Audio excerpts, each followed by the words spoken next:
ಸುತ್ತಾಟಗಳು ಯಾವಾಗಲೂ ಸಹ ಶ್ರಮ ಜಾಸ್ತಿ ಇದೆ, ಫಲ ಭಾಳ ಕಡಿಮೆ ಇದೆ. ಆದಾಯ ವ್ಯಯ ತೆಗೆದುಕೊಂಡಾಗಲೂ ನಿಮಗೆ ಹಾಗೇ ಇರುವಂಥದ್ದು. ಮೀನರಾಶಿಯವರು ಆದಾಯ ವ್ಯಯ ಬಂದು ನಿಮಗೆ ಎಲ್ಲವೂ ಸಹ ಅಷ್ಟಕ್ಕಷ್ಟೇ. 5 ರೂಪಾಯಿ ಸಂಪಾದನೆ ಮಾಡಿದ್ರೆ 5 ರೂಪಾಯಿ ಅಷ್ಟು ಖರ್ಚಾಗುವಂಥ ವಾತಾವರಣ. ಮೌನಂ ಸಮ್ಮತಿ ಲಕ್ಷಣ, ಮೌನವಾಗಿರುವುದನ್ನು ಅಭ್ಯಾಸ ಮಾಡಿಕೊಳ್ಳಿ. ಜಾಸ್ತಿ ಮಾತನಾಡಿದಷ್ಟು ಒಂದು ಮಾತಾಡಿದ್ರೆ 10 ಹೊರಗಡೆ ಊಹಾಪೋಹಗಳು ಹರಡುವಂಥ ಜನಗಳು ಜಾಸ್ತಿ ಇರ್ತಾರೆ. ಶ್ರೀ ಗುರುಭ್ಯೋ ನಮಃ. ಶ್ರೀಮತೆ ರಾಮಾನುಜಾಚಾರ್ಯಾಯ ನಮಃ. ವೀಕ್ಷಕ ಸ್ನೇಹಿತರಲ್ಲಿ ಪ್ರಾತಃಕಾಲದ ನಮನಗಳನ್ನು ಸಲ್ಲಿಸುತ್ತಾ ನೀವು ನೋಡ್ತಾ ಇದ್ದೀರಿ ಈ 2025ನೇ ವರ್ಷದ ಮಾಸ ಭವಿಷ್ಯ ಪಂಚಾಂಗ ಶ್ರವಣ. ಈ ಪಂಚಾಂಗ ಶ್ರವಣದಲ್ಲಿ ಮೀನರಾಶಿ ತೆಗೆದುಕೊಳ್ಳುವಂತಹ ಒಂದು ಸಂದರ್ಭ. ಮೀನರಾಶಿಯವರಿಗೆ ವರ್ಷದ ಆರಂಭದಲ್ಲಿ 6 ರಾಶಿಗಳ ಪ್ರವೇಶವಾಗುತ್ತೆ ನೋಡಿ.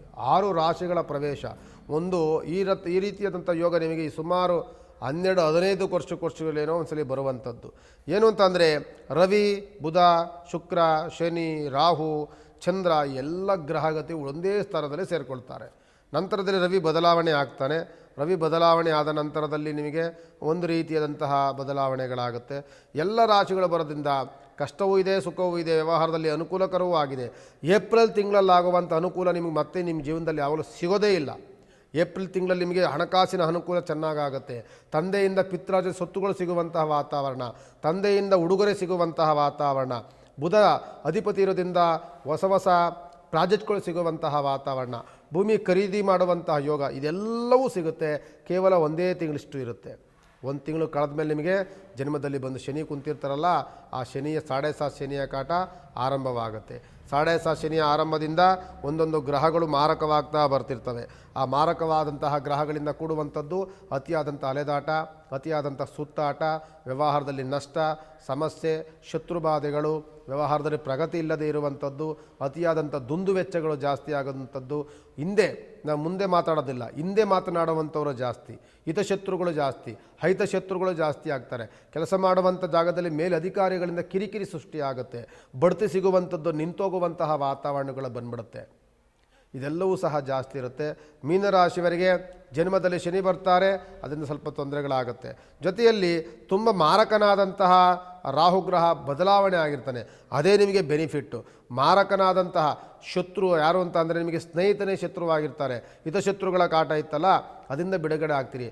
ಅಪರಿಂದನೆಗಳಿಂದ ಬಿಡುಗಡೆ ಆಗ್ತೀರಿ. ನಾವು ಮಾಡ್ದಲ್ಲಿರುವಂಥ ತಪ್ಪುಗಳನ್ನು ಹೊಣೆಗಾರಿಕೆ ಹೊರಿಸ್ಕೊಂಡಿದ್ವಲ್ಲ, ಅದೆಲ್ಲವೂ ಬಿಡುಗಡೆ ಆಗುತ್ತೆ.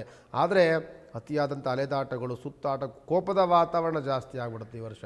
ಕೋಪದ ವಾತಾವರಣದಿಂದ ಏನು ಬೇಕಾದರೂ ಅವಘಡಗಳಾಗ್ಬೋದು, ಏನು ಬೇಕಾದರೂ ತೊಂದರೆ ತಾಪತ್ರೆಗಳಾಗ್ಬೋದು. ನಾವು ಮಾಡುವಂತಹ ಮಾತು ಅದು ಎಲ್ಲಿ ಬೇಕಾದ್ರೂ ಎಳ್ಕೊಂಡು ಹೋಗ್ಬೋದು. ಅದು ಎಷ್ಟು ಅವಮಾನಗಳನ್ನು ನೀವು ಮಾತಿಂದ ಎಲ್ಲವೂ ಕೆಡುತ್ತೆ. ಮಾತಿಂದವೇ ಎಲ್ಲವೂ ಉದ್ಧಾರವಾಗುತ್ತೆ, ಮಾತಿಂದನೇ ಎಲ್ಲವೂ ಕೆಡುವಂಥ ವಾತಾವರಣಗಳಿರುತ್ತೆ. ಇದು ನಿಮಗೆ ಬರುವಂಥದ್ದು. ಈ ರಾಶಿಯಾಧಿಪತಿ ಬಂದು ಗುರುಗ್ರಹ ಆಗಿರ್ತಾರೆ. ನಾನು ಮೀನರಾಶಿಗೆ ಯಾವುದಾದ್ರೂ ಒಳ್ಳೆದಿದೆಯಾ ಗುರುಗಳೇ ಅಂತ ಹೇಳಲಿಕ್ಕೆ ಸಾಧ್ಯವಾಗೋದಿಲ್ಲ. ಯಾಕೆ ಅಂತ ಅಂದರೆ ನಿಮಗಿದ್ದಂಥದ್ದು ಈ ಓದುವಂಥ ಮಕ್ಕಳಿಗೆ ಮಾತ್ರ ನೆನಪಿನ ಶಕ್ತಿ, ಅತ್ಯಂತ ಡಿಪ್ರೆಸ್ಗೆ ಹೋದವ್ರು ಮಾತ್ರ ಬದಲಾವಣೆಗಳನ್ನು ಕಾಣ್ಕೊಳ್ತೀರಿ. ಇನ್ನು ಮಿಕ್ಕಿದ್ದೆಲ್ಲವೂ ಸಹ ವ್ಯವಹಾರದಲ್ಲಿ ತೊಂದರೆ ತಾಪತ್ರೆಗಳಂತೂ ಇದ್ದೇ ಇರುತ್ತೆ. 7.5 ಹೀಗೆ ಈ ಜನ್ಮದಲ್ಲಿ ಕೂತಿದೆ. ರಾಹು ಮಾತ್ರ ಬಿಡುಗಡೆ ಆಗಿದ್ದಾರೆ. ಅತಿಯಾದಂಥ ಅಲೆದಾಟಗಳು, ಸುತ್ತಾಟಗಳು ಯಾವಾಗಲೂ ಸಹ ಶ್ರಮ ಜಾಸ್ತಿ ಇದೆ, ಫಲ ಭಾಳ ಕಡಿಮೆ ಇದೆ. ಆದಾಯ ವ್ಯಯ ತೆಗೆದುಕೊಂಡಾಗಲೂ ನಿಮಗೆ ಹಾಗೇ ಇರುವಂಥದ್ದು. ಮೀನರಾಶಿಯವರು ಆದಾಯ ವ್ಯಯ ಬಂದು ನಿಮಗೆ ಎಲ್ಲವೂ ಸಹ ಅಷ್ಟಕ್ಕಷ್ಟೇ. 5 ರೂಪಾಯಿ ಸಂಪಾದನೆ ಮಾಡಿದ್ರೆ 5 ರೂಪಾಯಿ ಅಷ್ಟು ಖರ್ಚಾಗುವಂಥ ವಾತಾವರಣಗಳಿಂದಲೇ ಕೂಡಿರುವಂಥದ್ದು. ರಾಶಿಯಾಧಿಪತಿ ಬಂದು ಗುರುಗ್ರಹ ಆಗಿರ್ತಾರೆ. ರಾಯರ ಪ್ರಾರ್ಥನೆ ಮಾಡೋದನ್ನು ಬಿಡಬೇಡಿ. ವರ್ಷಕ್ಕೆ 2 ಬಾರಿ ಆದರೂ ರಾಯರನ್ನ ಪ್ರಾರ್ಥನೆ ಮಾಡ್ಕೊಂಬನ್ನಿ. ಹೋಗಿ ಗುರುಬ್ರಹ್ಮ ಗುರುರ್ವಿಷ್ಣು ಗುರುರ್ದೇವ ಮಹೇಶ್ವರ ಮಂತ್ರ ಹೇಳ್ಕೊಳ್ಳಿ, ಅಥವಾ ರಾಯರ ಪ್ರಾರ್ಥನೆ ಪೂಜ್ಯಾಯ ರಾಘವೇಂದ್ರಾಯ ಮಂತ್ರಗಳನ್ನು ಹೇಳ್ಕೊಳ್ಳಿ. ಅದು ನಿಮಗೆ ಬರಲಿಲ್ಲ ಅಂದರೆ ಅಜ್ಞಾನ ತಿಮಿರಾಂಧಸ್ಯ ಜಾನಾಂಜಲಶಲಾಶಯ ಚಕ್ಷುರುಕ್ಷಿತಮಿನ ತತ್ವೈ ಶ್ರೀ ಗುರುವೇ ನಮಃ ಮಂತ್ರವನ್ನು ಪಠಣವನ್ನು ಮಾಡ್ತೀರಿ. ರಾಯರಿಗೆ ಹೋಗಿ ಒಂದು ದರ್ಶನ ಮಾಡ್ಕೊಂಡು ಬನ್ನಿ. ಆದರೂ ಸಹ ಮೌನಂ ಸಮ್ಮತಿ ಲಕ್ಷಣ, ಮೌನವಾಗಿರುವುದನ್ನು ಅಭ್ಯಾಸ ಮಾಡಿಕೊಳ್ಳಿ. ಜಾಸ್ತಿ ಮಾತನಾಡಿದಷ್ಟು ಒಂದು ಮಾತಾಡಿದ್ರೆ 10 ಹೊರಗಡೆ ಊಹಾಪೋಹಗಳು ಹರಡುವಂಥ ಜನಗಳು ಜಾಸ್ತಿ ಇರ್ತಾರೆ. ಜಾಗ್ರತೆಯನ್ನು ವಹಿಸಿ ಅಂತ ಹೇಳ್ತಾ ವಿಶೇಷವಾದಂಥ ಸಂಚಿಕೆ ಇದು ಯುಗಾದಿಯ ಫಲವಾಗಿತ್ತು. ತಮ್ಮನ್ನು ಮತ್ತೆ ಭೇಟಿ ಮಾಡ್ತೀನಿ ಯಾವಾಗಾದರೂ. ಮತ್ತು ಈಗಿನ ಕಾರ್ಯಕ್ರಮಕ್ಕೆ ನಮನಗಳನ್ನು ಸಲ್ಲಿಸ್ತೇನೆ. ನಮಸ್ಕಾರ.